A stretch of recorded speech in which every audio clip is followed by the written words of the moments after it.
All right, welcome to the third game of the evening. Up this time is Mesoké. Explore a celestial world filled with secrets, hidden paths, and dreamlike landscapes. Mastered a fluid momentum-based flight system. Collect chi energy by taking risks. Discover new floating realms and help Mesoké rebuild her inner palace. Right? I'm assuming Mesoke is some sort of paper dragon thing here.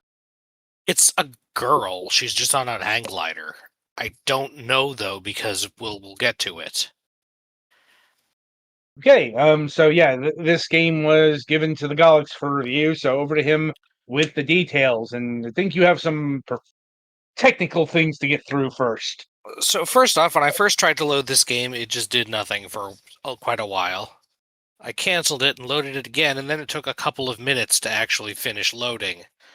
I looked up when I was looking stuff up about the game. Turns out it apparently loads the entire game world at once, which is quite significant. Yeah, this was like to five avoid gigabyte. loading. It's like a 5 GB download. So I believe you have to push a button or something to start playing, Betty. all right. I guess for note, sorry for the broken stream layout. I can't fix it because this is like I said, I was getting to it. Yeah. Then once I loaded it, I tried to put it in windowed mode so I could move it. But while I could enter it into window mode, I couldn't change what screen it was on. And I usually prefer to play on my secondary monitor because my secondary monitor is bigger. So I was able to manipulate the resolution, but I couldn't get it to exactly the right one. And it loaded like super wide. Also, Petty Fan is currently, once I got it on, so this is the entire menu, all of the options in the entire game. There's no words on it aside from resolution numbers, which is a series of resolutions you can select. There is a button that I believe is controller inversion. Yes. There is a button for are you playing on a controller or not? And I think that's it. Nothing for sound, nothing for other video options, no words, no controls. The only controls, as the case may be, are stick and a button ? Because once I got the game loaded and on a screen I could use and tried to play it, my first 5 minutes were spent trying to figure out a way to land or something. There is no such thing. You do not land in this game. You just fly around. There is no text. Or when you fly into something, you just respawn at your top location of where you entered that current zone. So what you do is you fly around collecting blue crystals, which I think build up your energy that let you unlock things. Each zone has 3 yellow or gold crystals that you need to unlock. That you need to collect by flying through, that I think do something to unlock further progress in the game, but I don't know what. And there are souvenir paintings in each world that you fly through to collect, and then they appear in the hub world. By the way, the single stick thing, there is no camera control in this.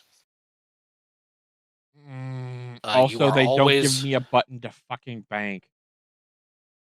Yeah, no, you just control with the stick.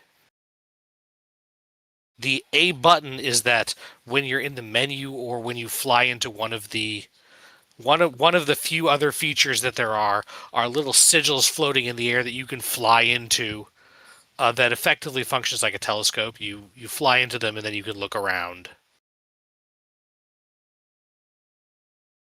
And you press a button to get out of that. And that is the entirety of the gameplay. There are several different worlds.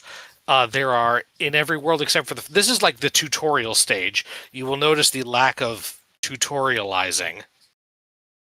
It just puts you in an environment. Once you've collected enough crystals, that thing opens.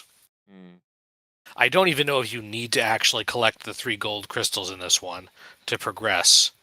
But yeah, you can fly through little orbs that will warp you to an entire other location.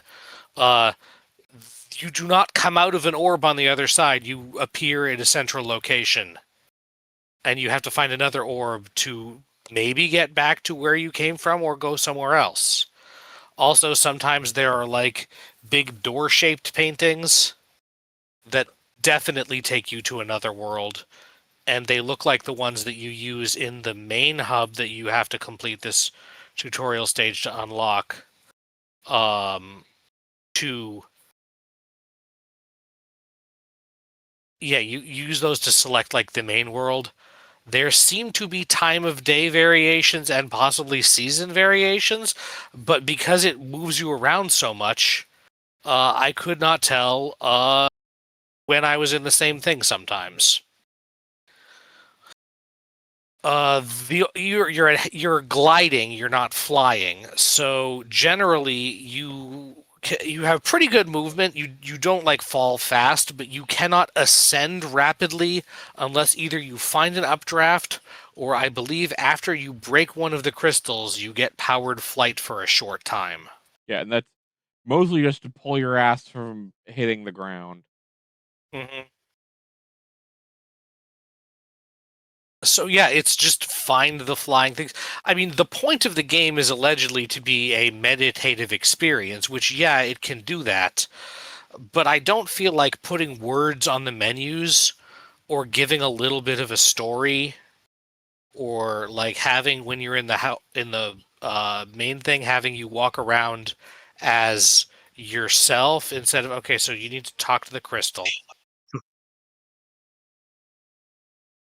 with by pressing a I button. did. Yeah. It's And turns the stuff on, and then you can go into those two worlds and repeat, I guess. The art that you find when you find it goes on some of those canvases around the portal you fell into. So yeah, this is a more typical world. It's much bigger. If you fly out of bounds, you also just get warped back to your starting position.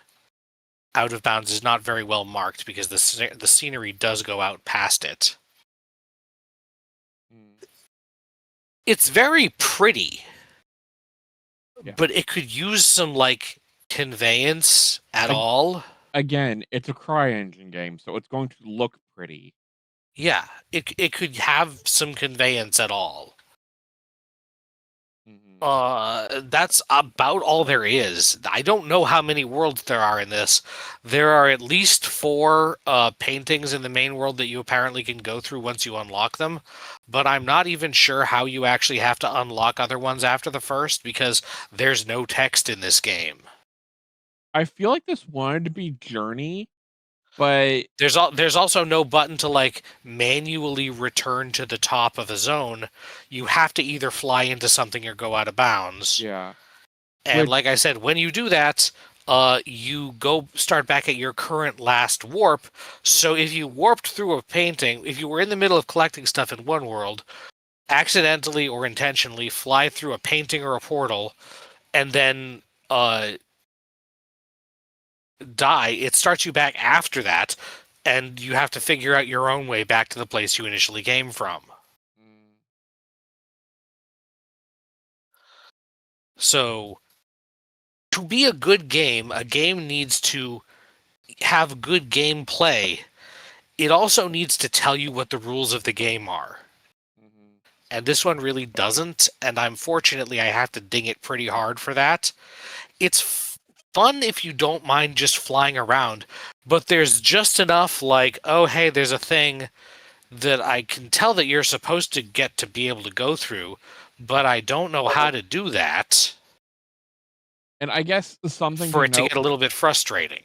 the not being able to just respawn, you have to effectively crash. Devs might want to add a respawn button because that can fuck with some people who have fear of heights. It's also really hard to like easy to lose track of where you are. Yes. Like, if you have flown for a ways and see a thing and accidentally that you want to try to fly through and accidentally crash into something on your way to it, hope you remember how you got there / where it was, because there's not much help getting back to one aside from the fact that you start out pretty high on any given map, and there's like 1 or 2 of the fucking telescope glyphs per map as far as I can tell. Right. Or maybe there's more and I just couldn't find them. That little orange thing, by the way, Yeah. the orange ball is the thing that you fly through to go to, I think, a whole other zone, but I can't tell for sure because it doesn't tell you what zone you're in. I am in Snowy World. Yeah, but there's more than one snowy world. There's also one where the big ice dragon ice dragon sculpture that like takes up the entire thing and doesn't have a ground. So yeah, very pretty. The game feel isn't even that bad, but like needs to tell you what it's about. Yeah, what it's you're trying missing to do, conveyance is how you probably the need to biggest go thing. place, what you need to do things that you can't do. Maybe even something just to tell you that you're not supposed to try to find a way to land, so you don't spend 5 minutes trying to come in at a soft enough angle to try to land instead of crashing.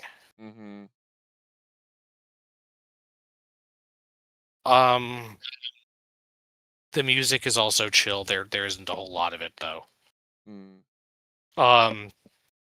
Do you guys have any questions? Not No. really. Like, it's There's very not a whole lot. Yeah, it's a it very is walking ultimately. simulator, yeah. Except that walking simulators are usually kind of linear, and this is the exact opposite of linear. There are some, like, still walking simulators that are more meditative than Open world story. walking simulator. Yeah. So yeah, that is pretty much like I'm still not even 100% sure entirely how the powered flight after hitting a crystal works. It just seems to. I And think it's mostly to the game pull up. tallies how many you've gotten, but the number zeroes out sometimes, and I don't know what makes that happen. Yeah, I think literally just the powered flight for a few seconds is just to pull up because some of them are pretty close to the ground. If they don't let you speed up to pull up, then you're just gonna crash. Also, I mean, like, the fact that your form in this, like, I get that maybe this is like a psychological thing partially and This maybe is your not mind entirely real, palace. something like that. But that's also kind of an excuse, and you could have given the avatar a body here instead of Right. just being a ball of light that's incredibly easy to render. So yeah, Adam, how much is this? $9. Sorry, $10, but no, it's 12. Sorry, the sale price obscured the regular price. Art-wise, maybe, but like gameplay-wise, I'm thinking like 5. Oh, also, it freaks the fuck out whenever you try to close it. Oh yeah, no, I saw that. I was like, oh no, is my computer just cracked? No, we're still good. So yeah, that's about what I got. I would probably not pay that much for this experience, even though it's pretty. Yeah. Like, there's All right, then. something there, but it needs to be an actual game, and it kind of isn't. Well, it's a game. It just needs a little more conveyance is the issue. Because like being a type of walking simulator is fine. We just need some type of story, or at least some reason to know what we're doing. Like I get it's supposed to be some sort of like meditative thing, but at the same time, we still need something, even if it's just pictographic. Also, I don't necessarily think so, but a lot of people in the discussion of the game when I was trying to figure out what the heck I was supposed to do and find out about the fact that there are gold crystals there are only 3 of in a world. There were a lot of people talking about the collectible paintings looking like AI.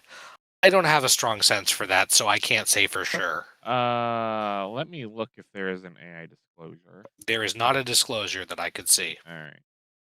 So yeah, I guess hopefully it's not, and it's Yeah, they might just kind of look sort of similar. mhm, It could be a screenshot put through some filters or something of because most of them are like of the level.